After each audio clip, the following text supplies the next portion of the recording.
कभी भीड़ के अंदर बैठा था, कभी भीड़ का हिस्सा मैं था। जब मुझे भी लागे किसी ने बैठाया था, तो आज मैं जब यहाँ आपके बीच में आ रहा था तो मैं पहले दिन को याद कर रहा था। यदि उस दिन मुझे कोई इस भीड़ के अंदर लाके बैठाया नहीं होता तो शायद आज ये सम्मान पाने का अधिकार मुझे नहीं होता। तो उस व्यक्ति को मैं सैकड़ों बार शुक्रिया अदा करना चाहूंगा, जिस व्यक्ति के माध्यम से मुझे इस प्लेटफॉर्म को जानने का मौका मिला, करने का मौका मिला, जिसकी वजह से आज साथियों, आज आप लोगों के बीच में सम्मान मिला, आप लोगों के बीच में आज प्यार मिल रहा है। लेकिन ये प्यार, आशीर्वाद, ये दुआएं आज मेरे भारत के कोने कोने से मुझे मिलती है। मैं एक बार फिर से पुनः आप लोगों का धन्यवाद करना चाहूंगा। साथियों, नाम मेरा है डॉक्टर मकसूद आलम। मैं रहने वाला मुगलसराय का हूं। जानते हैं आप सब लोग, दिल्ली में पड़ता है। कहाँ है मुगलसराय? कुछ लोग ताज्जुब होकर मुझे देख रहे हैं। मैं कहीं बाहर से नहीं आया। मैं कहाँ का रहने वाला हूँ? मुगलसराय। आवाज नहीं आ रही है।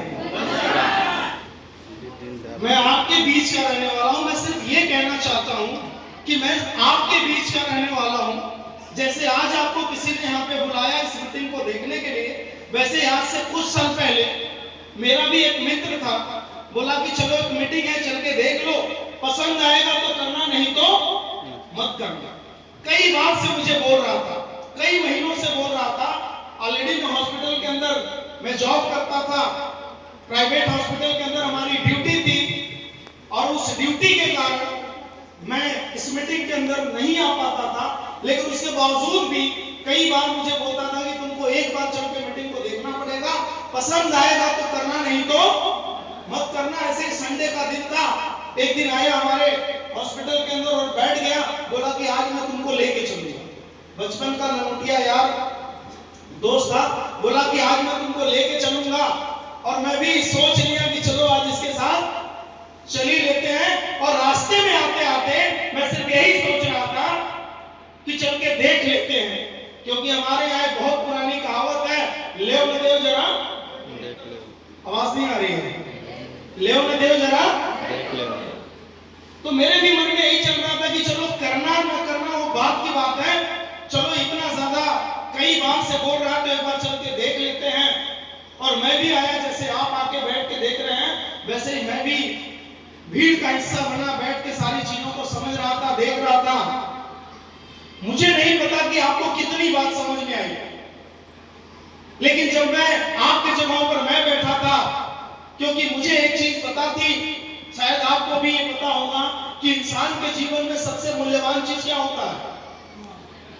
क्या होता है? समय। और वो कीमती समय हम और आप अपने जीवन का यहाँ पे दे रहे हैं। मैं भी अपने अस्पताल से छुट्टी लेके आया था, समय नहीं था मेरे पास, लेकिन फिर भी छुट्टी लेके आया था। मैं बैठा था और मैं समय की कीमत को जानता था। जितने देर तक प्रोग्राम हुआ उतने देर तक मैं प्रोग्राम को बैठ के देखता रहा, जब तक कि पूरा प्रोग्राम खत्म नहीं हुआ मैं अपनी सीट से उठा नहीं। और मैं आपको बताना चाहूंगा कि शायद यदि उस दिन में पूरा प्रोग्राम अटेंड नहीं किया होता तो शायद इस बिजनेस की ताकत मुझे पता नहीं होती।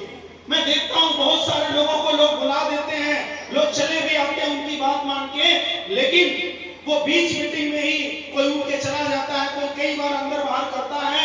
मैं आपसे पूछता हूं, यदि आपकी जरूरत की बहुत सारी ऐसी महत्वपूर्ण बातें जो आपके लायक थी और आपको नहीं जानकारी मिली, इस मीटिंग में आने से कोई फायदा हुआ आपको?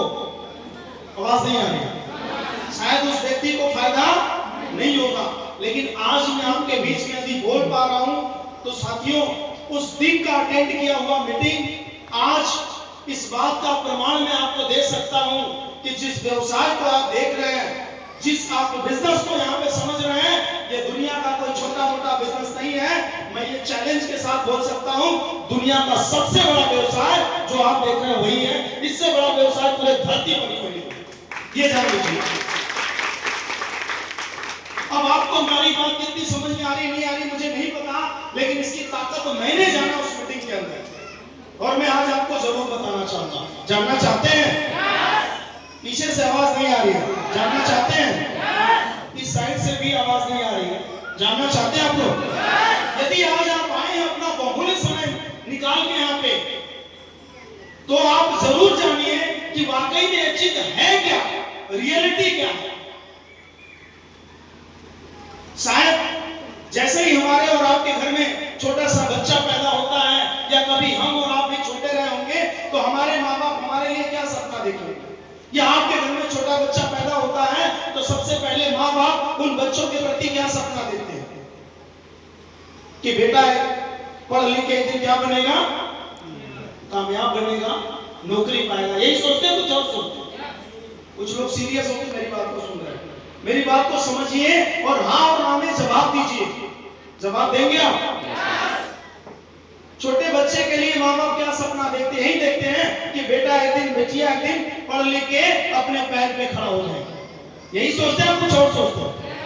मेरे कहने का सिर्फ तात्पर्य यह है कि इस पूरे संसार में मैं एक सवाल आपसे पूछ रहा हूं, इस पूरे धरती पर पैसा कमाने के कितने रास्ते हैं? कितने? दो रास्ते, जो मुझे भी पहले से मालूम था, जो आपको भी मालूम है, यहाँ पे बैठे सबको मालूम है कि इस संसार में पैसे कमाने के दो ही रास्ते हैं। एक रास्ता है पढ़ लिख लेगा तो आदमी क्या करेगा, नौकरी, और यदि नौकरी नहीं मिली तो दूसरा क्या करेगा, बिजनेस। या इसके अलावा और कोई रास्ता है क्या? मैं चोरी डकैती की बात नहीं कर रहा हूं, वो भी रास्ता है, आज उससे भी लोग पैसा कमा रहे हैं। दो ही रास्ता है, पढ़ लिख के आदमी नौकरी पाता है, नौकरी नहीं मिलती है तो क्या करता है, बिजनेस।